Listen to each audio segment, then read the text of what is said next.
ನೋಡಿ ಇಲ್ಲಿ tablets ಬರ್ತಿದ್ದೀನಿ. ಇದೆರಡೂ 15 days ತೊಗೊಳ್ಳೇಬೇಕು ನೀವು. ನೋವು ಕಮ್ಮಿ ಆಯಿತು ಅಂತ ನಿಲ್ಲಿಸಬಾರ್ದು, ಫುಲ್ಲು ಕಂಪ್ಲೀಟ್ ಮಾಡಬೇಕು. ಇದೆಲ್ಲ ಕಂಪ್ಲೀಟ್ ಆದಮೇಲೆ ನೀವು ಕ್ಲಿನಿಕಿಗೆ ಬರಬೇಕು, ಓಕೆನಾ?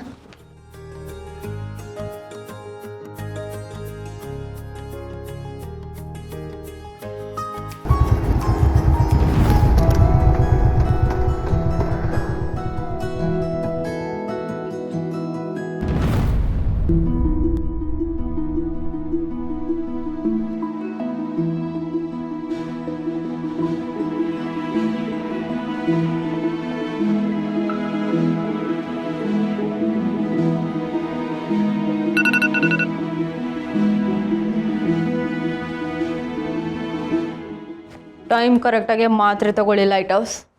Okay Karna sir. ಹೌದು, ಹೇಗಿದನ್ನೆಲ್ಲ ಕಲ್ತ್ರಿ ನೀವು? ನನ್ನ ಮುದ್ದಿಗೆ ನನ್ನ ಮೇಲೆ ಎಷ್ಟೆಲ್ಲ ಕಾಳಜಿ ಅಲ್ವಾ? ಇಷ್ಟು ಚೆನ್ನಾಗಿ ಪ್ರೀತಿ ಮಾಡೋದನ್ನ ಯಾವ ಯೂನಿವರ್ಸಿಟಿಲಿ ಕಲ್ತ್ರಿ? ನಿಧಿ ಲವ್ ಯೂನಿವರ್ಸಿಟಿ. ಎಲ್ಲ ಕೋರ್ಸ್ ಅಲ್ಲೇ ಮಾಡಿದ್ದು, ನೋ ಟ್ಯೂಷನ್ ಫೀಸ್. ಅರೆ ಕರ್ಣ ಸರ್, ನೀವು ಯಾವಾಗ ಬಂದ್ರಿ? ನೀವು ಟ್ಯಾಬ್ಲೆಟ್ ತಗೊಳ್ಳೋದು ಮಾಡ್ತಾರಲ್ಲ, ಆಗ ಬಂದೆ. ಸಾರಿ ಕರ್ಣ ಸರ್, ಈಗಲೇ ತಗೊಳ್ತೀನಿ. ರೀ ಡಾಕ್ಟರ್, ಪೇಷಂಟ್ಸ್ಗೆಲ್ಲ ಟೈಮಿಗೆ ಟ್ಯಾಬ್ಲೆಟ್ ತಗೊಳ್ಳಿ ಅಂತ ಹೇಳೋರು ನೀವು. ನೀವೇ ತಗೊಳ್ಳೋದು ಬರ್ತೀರಾ ಹೇಗೆ? ಆಮೇಲೆ ಮಾತಾಡೋಣ, ನೀವು ಫಸ್ಟ್ ಟ್ಯಾಬ್ಲೆಟ್ ತಗೊಳ್ಳಿ. ನಿಮ್ಮ ಆಜ್ಞೆನ ಮೀರಕ್ಕಾಗತ್ತಾ? ಈಗಲೇ ತಗೊಳ್ತಿದ್ದೀನಿ.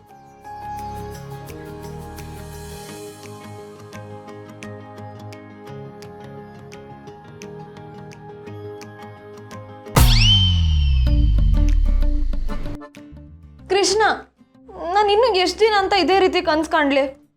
ಬರೀ ಭ್ರಮೆನೇ ನನ್ನ ಜೀವನ ಆಗೋಗಿದೆ. ಯಾವುದೇ ಭಯ ಇಲ್ದೆ ನಾವಿಬ್ರು ಒಂದಾಗಕ್ಕಲ್ಲ. ಯಾವಾಗ ಬರುತ್ತೆ ಕೃಷ್ಣ?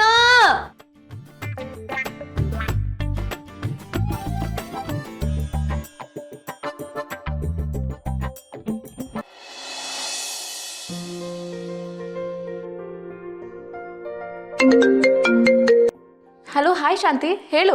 ಕಂದ, ಹೇಗಿದ್ಯಾ ಪುಟ್ಟ ನೀನು? ನನ್ನಂತೂ ಎಲ್ಲರೂ ಇಲ್ಲಿ ತುಂಬ ಚೆನ್ನಾಗಿ ನೋಡ್ಕೋತಾ ಇದ್ದಾರೆ. ನೀನು ಹೇಗಿದ್ಯಾ? ನಾನು ತುಂಬ ಚೆನ್ನಾಗಿದ್ದೀನಿ ಮರಿ. ನಿತ್ಯ, ನಾನು ನಿನ್ನ ಹತ್ರ ಒಂದು ಮುಖ್ಯವಾದ ವಿಷಯ ಮಾತಾಡಬೇಕಿತ್ತು ಕಣೆ, ಅದಕ್ಕೆ ಫೋನ್ ಮಾಡಿದ್ದು. ಹೇಳು ಶಾಂತಿ, ಏನು ವಿಷಯ? ಅದೇ ನಿತ್ಯ, ನಮ್ಮ ನಿಧಿಗೆ ಒಂದು ಒಳ್ಳೆ ಹುಡುಗನ್ನ ನೋಡಿ ಮದುವೆ ಮಾಡಿಬಿಡ್ಬೇಕು ಕಣೆ. ಅವಳಿಗೀಗ ಮದುವೆಗೆ ಸರಿಯಾದ ವಯಸ್ಸು. ಇನ್ನು ತಡ ಮಾಡೋದ್ರಲ್ಲಿ ಅರ್ಥನೇ ಇಲ್ಲ. ಏನಂತೀಯಾ? ವಾವ್, ಇದು ಒಳ್ಳೆ ವಿಷಯ ಶಾಂತಿ. ಇಷ್ಟು ದಿನ ನಾನು ಅವಳ ಕರಿಯರ್ ಒಂದು ಮಟ್ಟಕ್ಕೆ ಬರಬೇಕು ಅಂತ ಕಾಯ್ತಾ ಇದ್ದೆ. ಈಗೆಲ್ಲ ಸೆಟ್ ಆಯ್ತಲ್ಲ, ಮದುವೆ ಮಾಡೋದೆ. ಆದರೆ ಅವಳಿಗೆ ತುಂಬ ಅಂದರೆ ತುಂಬ ಒಳ್ಳೆ ಹುಡುಗನ ಹುಡುಕ್ಬೇಕು. ಹ್ಞೂ ನಿತ್ಯ, ನಮ್ಮ ನಿಧಿ ಜೀವನದಲ್ಲಿ ತುಂಬ ಕಷ್ಟ ನೋಡಿದಾಳೆ. ಅವಳನ್ನ ಕೈ ಹಿಡಿಯೋ ಹುಡುಗ ಅವಳನ್ನ ತುಂಬ ಜೋಪಾನವಾಗಿ ನೋಡ್ಕೋಬೇಕು. ಅವಳಿಗೆ ಸ್ವಲ್ಪನೂ ತೊಂದರೆ ಕೊಡಬಾರ್ದು. ಒಟ್ಟಿನಲ್ಲಿ ಹುಡುಗ ಹೇಗಿರ್ಬೇಕು ಅಂದ್ರೆ ನಮ್ ಕರ್ಣನ್ ಥರ ಇರಬೇಕು, ಅಲ್ವೇನೆ? ಹೌದು ಶಾಂತಿ, ನಾವೆಲ್ಲರೂ ಸೇರಿ ಅವಳಿಗೆ ತಕ್ಕನಾಗಿರೋ ಹುಡುಗನೇ ಹುಡ್ಕೋಣ. ಆಮೇಲೆ ಅವನು ಮೊದಲು ನನ್ನ ಇಂಟರ್ವ್ಯೂ ಪಾಸ್ ಆಗ್ಬೇಕಾಯ್ತಾ? ಅದಾದ್ಮೇಲೆ ನಿಧಿ ಹತ್ರ ಮಾತಾಡೋಕ್ ಬಿಡೋದು ನಾನು. ಹಾಗೆ ಆಗ್ಲಿ ಕಣಮ್ಮ. ಈ ವಿಷಯನ ಲಚ್ಚಿಗೂ ಹೇಳ್ಬಿಡು. ನಮ್ಮ ನಿಧಿ ಬದುಕು ಚೆನ್ನಾಗಿರ್ಬೇಕು. ನೀನು ಯೋಚನೆ ಮಾಡಬೇಡ ಶಾಂತಿ, ನಾವೆಲ್ಲರೂ ಇದೀವಲ್ಲ, ನೀನು ಆರಾಮಾಗಿರು. ನಮ್ದಂತದ್ ಗೊಂಬೆಗೆ ಮುತ್ತಿನಂತ ಹುಡುಗನೇ ಹುಡ್ಕೋಣ. ಆಯ್ತು ಕಣಮ್ಮ.